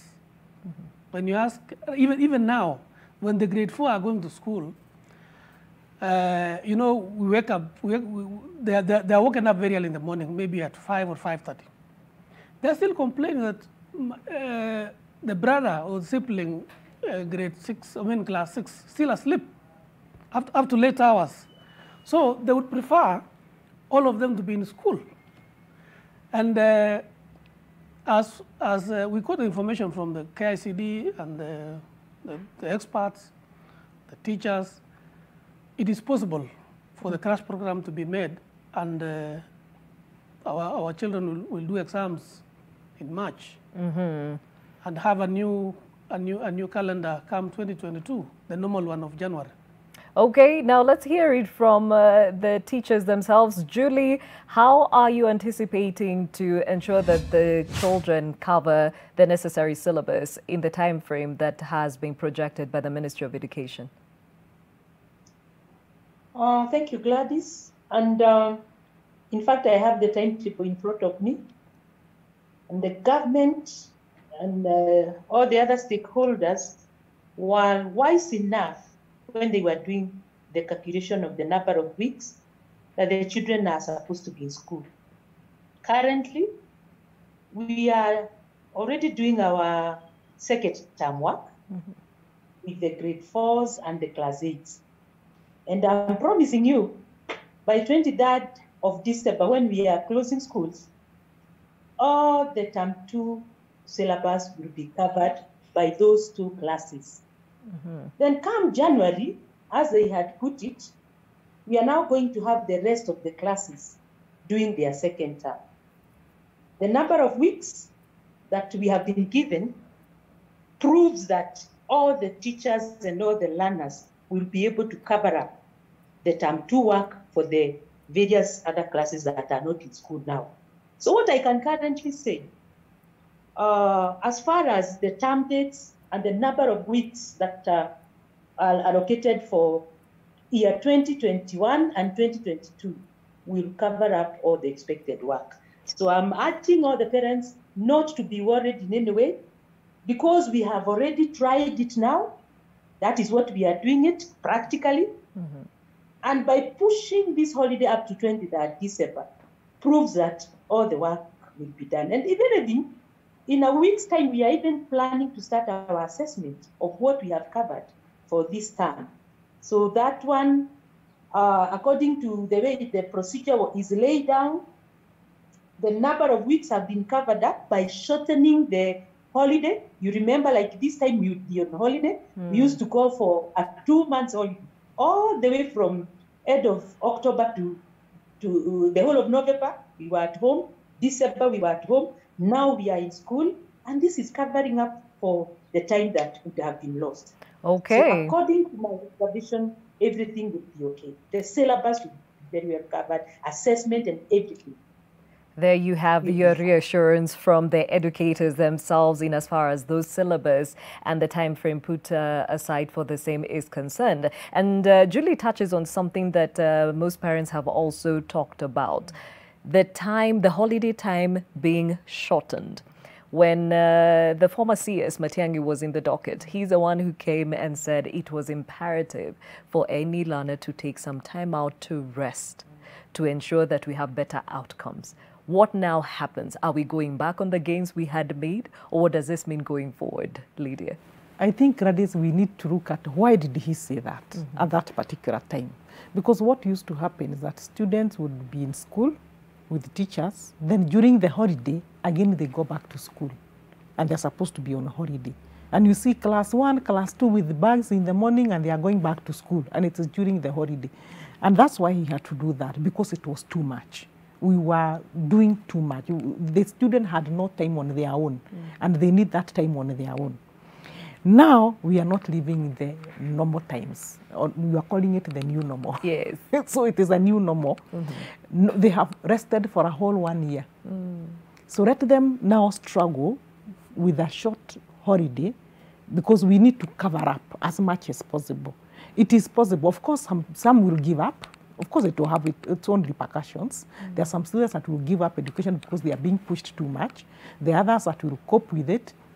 But you see, the times we are living in, some people will manage, others will not manage. Just like the economy. Some people are doing very well with corona, others are doing very badly with corona. It will happen the same as far as education is concerned. But remember, during the exam period, that is March and April, that 1 month, they will still be on holiday, because it's the Form 4s that will be in school. The rest will be on holiday. So where there is a little bit of push is after, when we come to second term. a little bit of push. But there will still be class 8 at home. The ones who are joining Form 1 will still be at home. So there is time. There is time for them to rest. And there is time for them to do what... That 1 week is enough rest for them for now, because we are not living in the normal times. Yeah. Okay, and keeping with COVID-19 matters, back in November, the Education Cabinet Secretary, that is George Magoha, revealed that there are individuals who are already trying to have corrupt dealings in the desks for schools projects. Gabriel Kudaka with more. Grade 4 and Class 8 pupils at Langas Primary School received a surprise visit by Education Cabinet Secretary George Magoha. The CS was surprised as well, just unpleasantly so. You are talking about the report. I'm talking about what is here on the Sir, you ground. have noted. We have to Can you get away from this meeting now? The head teacher and the Uasin Gishu County Director of Education, Mbaka Gitonga, had a difficult time trying to assure the CAs that they would improve the hygiene status at the school. But we must ensure that all the children are in an environment that is suitable for them. I have also noticed that my field officers, especially the lower level of my field officers, only follow me when I come to inspect schools. And we are going to act very swiftly. The pressure saw teachers and pupils leave their classes and embark on cleaning the school. They received backup from a team of Kazikwa Vijana youth who were working in the neighborhood. But besides cleanliness, there was more to inspect at the school. You have confirmed yourselves that the quality of the product is good. Yesterday I was in Kirinyaga and Muranga. Some individuals have allegedly grabbed seats at the table of corruption in the desks project. So for those teachers in Migori area who, together with some of my officers, think that they are smarter than the government. The CAs later toured the Eldoret National Polytechnic, where he expressed satisfaction with the level of preparedness.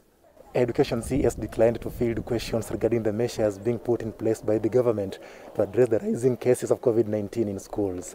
Instead, only advising learning institutions to adhere to the Ministry of Health protocols. Gabriel Kudaka, NTV.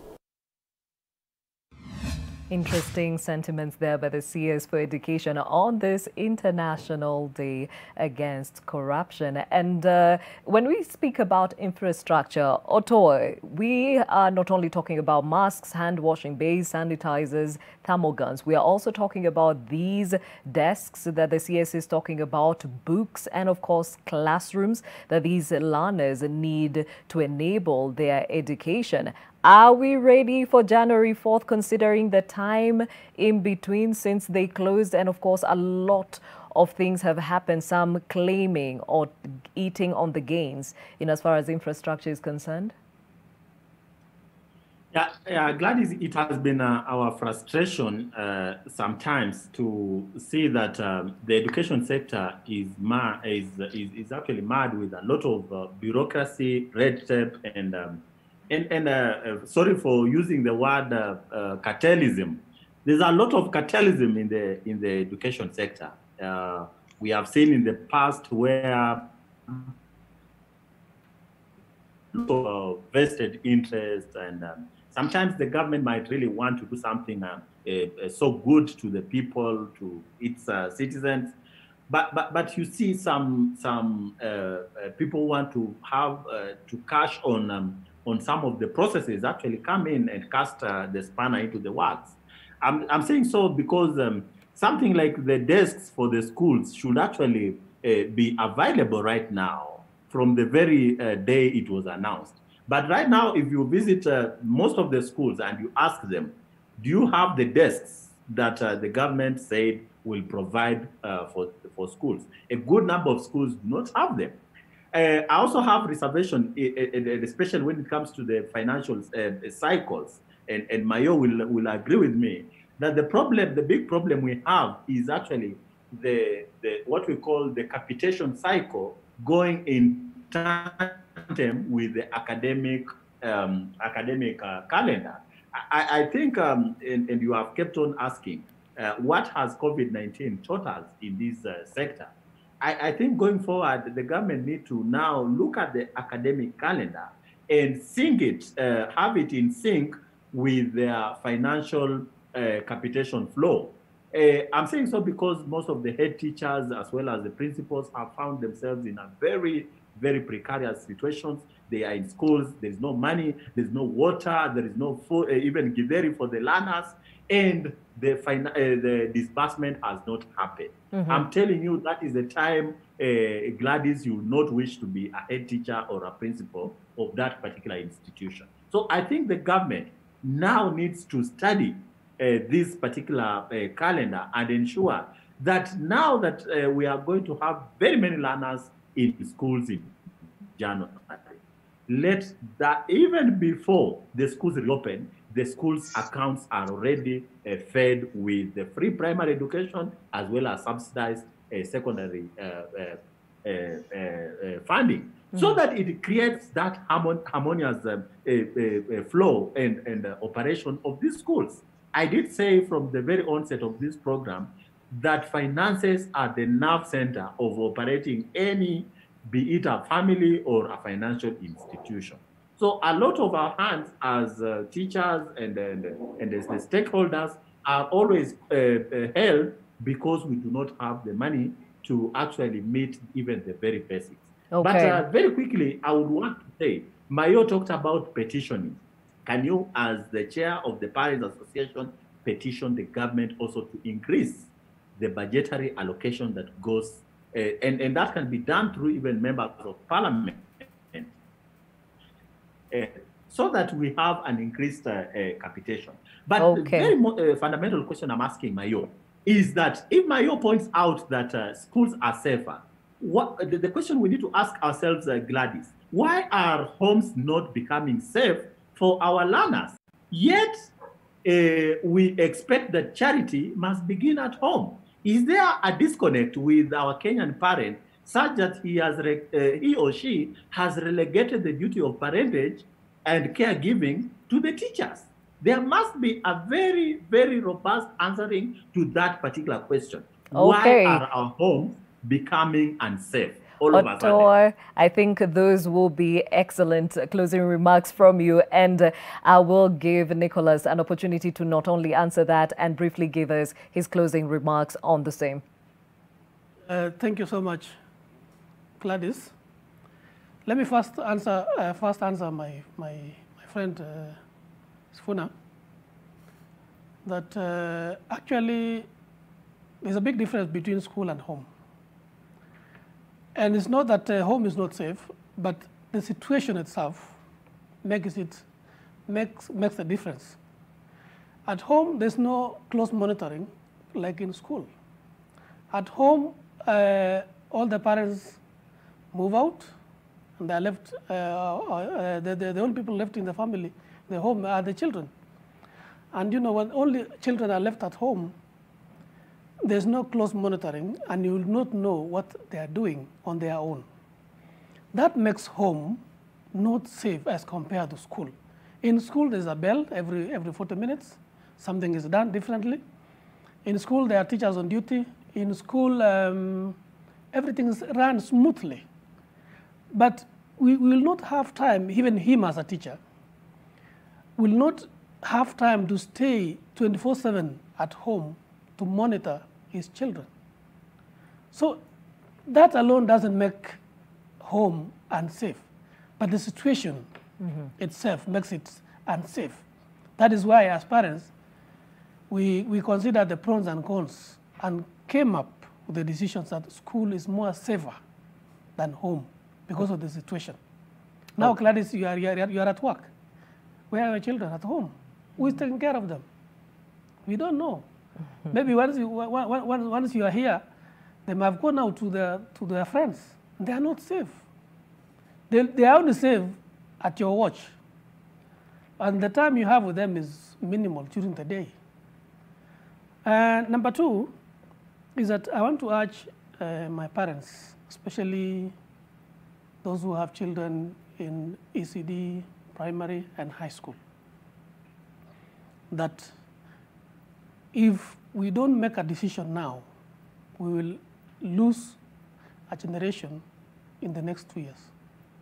And we will have more problems as parents, because as a parent, we should be parenting 24/7. There's no time. Even if it comes to a hard decision we must make. We know when schools open immediately after holiday, our children tend to fail exams when they are given cuts in the first week. Reasons are because they were at home for a longer period, especially during December holiday. When you go to school, teachers come to us. They tell us, you know, your child, when they came from home, they didn't do very well. But immediately the second exam, the third exam, when they are in school, they will do it even more better than the first exam when they were at home. That means when children are at home, programs are different. And that is why we are accepting as parents that let our children be in school come for January, and things will augur well for all of us. Amen to that. Well, to the teachers that joined us on this conversation, I'll start off with you, Julie. What are your parting words in as far as the resumption of learning come January 4th? Thank you, Gladys. I can only assure the parents that we are trying our best to keep safe. We know that as teachers, when we protect the learners, we are also protected. So parents, I urge you not to get worried.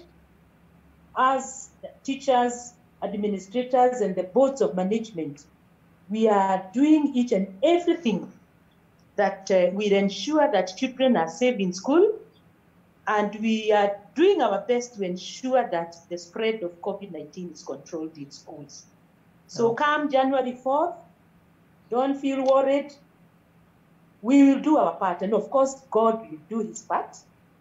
But we are promising to ensure that children will be even more safe in school than at home. Okay. The other issue is that I am requesting more and more well-wishers to come in handy and assist the learners and also assist the schools, maybe where the government is not able to bridge the gap. I want to appreciate organizations like UNICEF, even the Ministry of Education, like they installed internet in our school. By the way, when the other schools were opening in October, our school was opened in June. We had already started digital learning in our school using the government-sponsored equipment, the laptops. So we are asking all the well-wishers who are associated with education to come in and support where they can. And I am sure learning will continue as normal, and our children will not continue suffering at home. Thank you very much. Thank you, Julie. All right, and Lydia. Thank you so much. I would like to urge the teachers, if they can take just a short course of counseling, it will make their work much easier and much better, because we are having a lot of psychological issues, emotional issues, social issues that are affecting learning in school. So when we have teachers that can be, they are teaching and they can also do a bit of counseling, it will help them so much in their work. Also in their own homes, it will really help them. So I'm urging, don't wait for the government to take you to college. Just do a short course in counseling, it will help you. Okay, now they say in Kiswahili, mganga hajigangi. Yes. Now, how about the teachers? Because they're part and parcel of the wider society that is facing this pandemic. Actually, when we were discussing all this, I was asking myself, where is the teacher? Because when we were doing psychosocial support, we also recognized that the teachers were also facing the same problems that people were facing. Job loss, maybe a husband loses a job, the wife is the teacher. And they were also suffering. They also had children that were also disturbing them. There was that fear. Even now, it is still there. So among the teachers, those who are counselors among the teachers are able to help the others. And I also urge teachers, please seek counseling. The TSC headquarters has a wellness committee or a department where teachers go for counseling, although they don't want to go for counseling. People don't want to go for counseling, but it is there, provided for teachers. So we need to seek more counseling.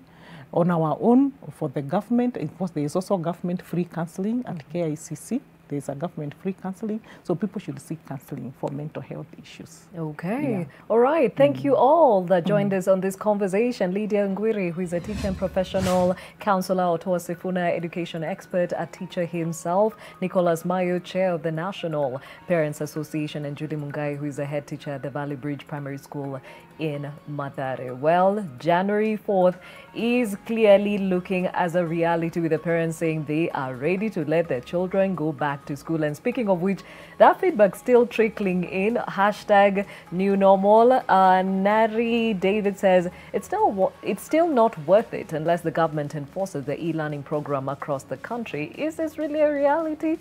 Not really.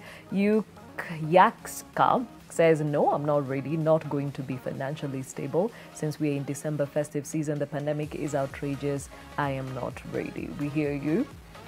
John Mutai, who says, yeah, it has been even long overdue. Rakudo, who says the new normal is getting old, is it? Well, this is the new reality. Matthew Zondora says this is a matter of risking the students' lives with COVID-19. One, it's not fair enough since parents have to foot bills in schools, right from face masks to fees. A lot of things need to be considered first. David says January is even too far. The government should just order tonight for schools to fully resume from tomorrow morning. Sufuria Mpia says, yes, for how long will we wait for COVID to disappear? Parents, stop being lazy. Those kids are even more safe in school than at home. Interesting, Sufuria. Frederick Osundwa says the big question is, are teachers ready to teach without pay? I know this is a very pertinent issue, one that definitely will be delved into even as we count down to January 4th. Thank you for being part of this conversation. Now, tomorrow marks the culmination of the 16 days of activism against gender-based violence, which began on the 25th of November, the International Day for the Elimination of Violence Against Women, to the 10th of December, which is the Human Rights Day. Now, how are we doing as a country in safeguarding human rights? Well, join Joseph Olungu as he walks you through that conversation. See you then.